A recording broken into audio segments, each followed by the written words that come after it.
গতকাল আমরা পড়েছিলাম ব্লাড ব্যাংকিং। তো আজকে আমরা পড়ব ব্লাড ব্যাংকিংয়ের খুব ইম্পর্ট্যান্ট একটা চ্যাপ্টার, সেটা হলো ABO blood group. Blood grouping ছাড়া আমরা ব্লাড ব্যাংকের কোনো কাজই করতে পারি না। তো আমরা প্রথমে এবিও ব্লাড গ্রুপটা জেনে নেব যে এবিও ব্লাড গ্রুপটা কে আবিষ্কার করলেন। History of ABO blood group. ABO blood group আবিষ্কার করেছিলেন কার্ল ল্যান্ডস্টেইনার 1940-তে।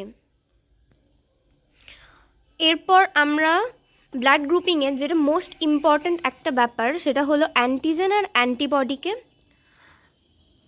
সিলেক্ট করা। অ্যান্টিজেন কি, অ্যান্টিবডি কি, সেটা সম্পর্কে জানা, কারণ এটা পরবর্তীকালে আমাদের কাজে লাগবে। তো আগে জেনে নিই অ্যান্টিজেন আর অ্যান্টিবডিটা কি।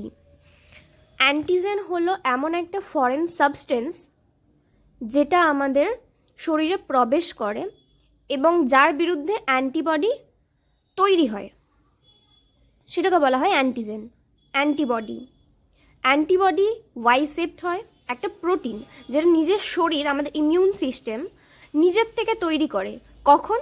যখন কোনো ফরেন সাবস্টেন্স মানে অ্যান্টিজেন, কোনো বাইরের থেকে অ্যান্টিজেন যখন আমাদের শরীরে অ্যাটাক করে, তখন অ্যান্টিবডি প্রডিউস করে আমাদের ইমিউন সিস্টেম।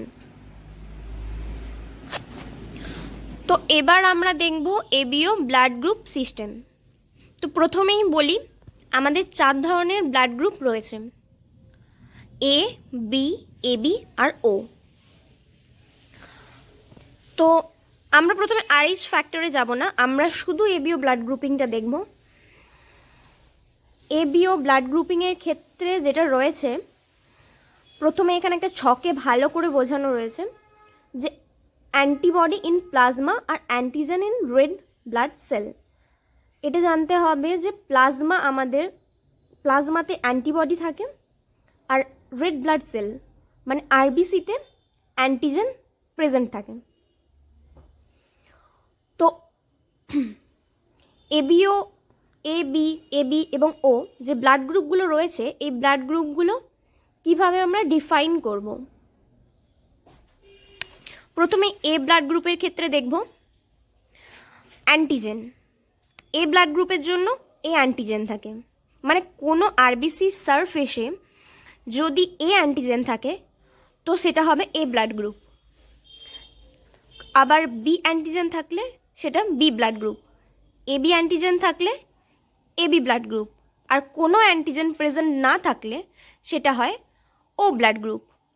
অ্যাকচুয়ালি তাহলে কি হলো, ব্যাপারটা দাঁড়ালো যে এবিও ব্লাড গ্রুপের পুরো যে গ্রুপিং সিস্টেমটা কন্ট্রোল করছে অ্যান্টিজেনের ওপর বেস করে, অ্যান্টিজেনের ওপর বেস করে ডিফাইন করা হচ্ছে। এ ব্লাড গ্রুপে এ অ্যান্টিজেন প্রেজেন্ট থাকে, বি অ্যান্টিজেন থাকলে সেটা B blood group, AB antigen present থাকলে সেটা AB blood group. O blood গ্রুপের ক্ষেত্রে কোনো অ্যান্টিজেন প্রেজেন্ট থাকে না। আর অ্যান্টিবডির ক্ষেত্রে হবে সম্পূর্ণ উল্টো, মানে অ্যান্টিজেনের উল্টোটা হবে অ্যান্টিবডির ক্ষেত্রে। এ ব্লাড গ্রুপের ক্ষেত্রে অ্যান্টি বি থাকবে প্রেজেন্ট প্লাজমাতে, আর বি ব্লাড গ্রুপের ক্ষেত্রে থাকবে অ্যান্টি এ, আর এবি ব্লাড গ্রুপের ক্ষেত্রে কোনো অ্যান্টিবডি প্রেজেন্ট থাকবে না। আর ও ব্লাড গ্রুপের ক্ষেত্রে থাকবে anti A and anti B. তো বোঝা গেল ব্যাপারটা? আশা করি বোঝা গেছে।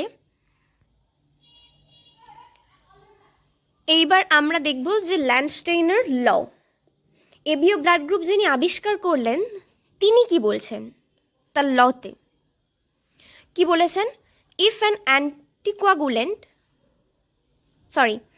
An agglutinogen is present on RBC membranes, the corresponding agglutinin must be absent in plasma.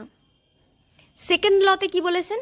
If an agglutinogen is absent on RBC cell membranes, then the corresponding agglutinin must be present in plasma. এখানে agglutinogen বলতে কি বোঝানো হয়েছে? আরবিসির membrane বা RBC সারফেসে কে present থাকে? প্রথমেই আমরা বলেছি আরবিসি সারফেসে প্রেজেন্ট থাকে অ্যান্টিজেন। তো অ্যাগ্লুটিনোজেন বলতে এখানে অ্যান্টিজেনের কথা বলা হয়েছে। আর অ্যাগ্লুটিনিন অর্থাৎ অ্যান্টিবডি। কোনো আরবিসি সারফেসে যদি অ্যান্টিজেন প্রেজেন্ট থাকে তাহলে প্লাজমাতে অবশ্যই অ্যান্টিবডি অ্যাবসেন্ট থাকবে, ফার্স্ট ল। সেকেন্ড লতে কি বলেছেন, যদি কোনো আরবিসি সারফেসে অ্যাগ্লুটিনোজেন মানে অ্যান্টিজেন প্রেজেন্ট থাকে, অ্যাবসেন্ট থাকে, তাহলে প্লাজমাতে অবশ্যই অ্যান্টিবডি বা অ্যাগ্লুটিনিন প্রেজেন্ট থাকবে। তো বোঝা গেল ল্যান্ডস্ট্রেইনার ল। এইবার আমরা যেটা বলছিলাম RH ব্লাড গ্রুপ সিস্টেম, এতক্ষণ আমরা শুধুমাত্র এবিও ব্লাড গ্রুপ করলাম, পজিটিভ নেগেটিভ কিছুই করিনি, শুধু আমরা ব্লাড গ্রুপ জানলাম যে এ ব্লাড গ্রুপ হয়, বি ব্লাড গ্রুপ হয়, এবি ব্লাড গ্রুপ হয় এবং ও ব্লাড গ্রুপ হয়। এবার আমরা জানবো যে পজিটিভ আর নেগেটিভ কিভাবে ডিফাইন করা হয়, কোনো ব্লাড গ্রুপ পজিটিভ না নেগেটিভ সেটা ডিফাইন করার জন্য আমাদের জানতে হবে RH ব্লাড গ্রুপ সিস্টেম। আর এই RH ব্লাড গ্রুপ সিস্টেম কিভাবে ডিফাইন করা হয়, কিভাবে ডিটেক্ট করা হয়, এটা পুরোটাই ডিপেন্ড করে ডি অ্যান্টিজেনের উপর। যদি ডি অ্যান্টিজেন কোনো ব্লাড গ্রুপে প্রেজেন্ট থাকে তাহলে সেটা হবে RH পজিটিভ, আর যদি ডি অ্যান্টিজেন অ্যাবসেন্ট থাকে এর মতলব হলো RH নেগেটিভ। মানে এ পজিটিভের ক্ষেত্রে ডি অ্যান্টিজেন প্রেজেন্ট থাকবে আর এ নেগেটিভের ক্ষেত্রে ডি অ্যান্টিজেন অ্যাবসেন্ট থাকবে। সেরকম করে প্রত্যেকটা ব্লাড গ্রুপের রয়েছে A positive A negative, B positive B negative, AB positive AB negative, O positive O negative, এরকম প্রত্যেকটা ব্লাড গ্রুপের পজিটিভ এবং নেগেটিভ রয়েছে। তো আজকে এতটাই, নেক্সট দিন আরও কিছু অনেক বিশেষ তথ্য রয়েছে, তো নেক্সট দিন আমরা বাকি সমস্ত তথ্যগুলো শেয়ার করব অবশ্যই। তার আগে আমরা শেষ করার আগে বলে দিই যে কী কী টাইপসে আমরা ব্লাড গ্রুপিং করতে পারি। এতক্ষণ আমরা এবিও ব্লাড গ্রুপ সিস্টেম পড়লাম, তো আমরা কী কী টাইপসে ব্লাড গ্রুপটা করব, একটা হচ্ছে ফরওয়ার্ড আর একটা হচ্ছে রিভার্স। আর এখন যেটা বেসিক্যালি বেরিয়েছে জেল কার্ড মেথড। তো প্রত্যেকটা মেথডেরই আমাদের প্রসিডিওর জানতে হবে। তো এই প্রসিডিওরগুলো আমি পরের দিন ক্লাসে ডিটেলসে সব বলবো এক এক করে, একটা ক্লাসে তো এতটা শেয়ার করা সম্ভব নয় অবভিয়াসলি। তো নেক্সট ক্লাসে অবভিয়াসলি আরও কিছু গুরুত্বপূর্ণ তথ্য দেব, আমাদের ইউনিভার্সাল ডোনারকে, ইউনিভার্সাল প্লাজমা ডোনারকে, এগুলো সব বলবো পরের ক্লাসে। তো আজকের জন্য এতটাই।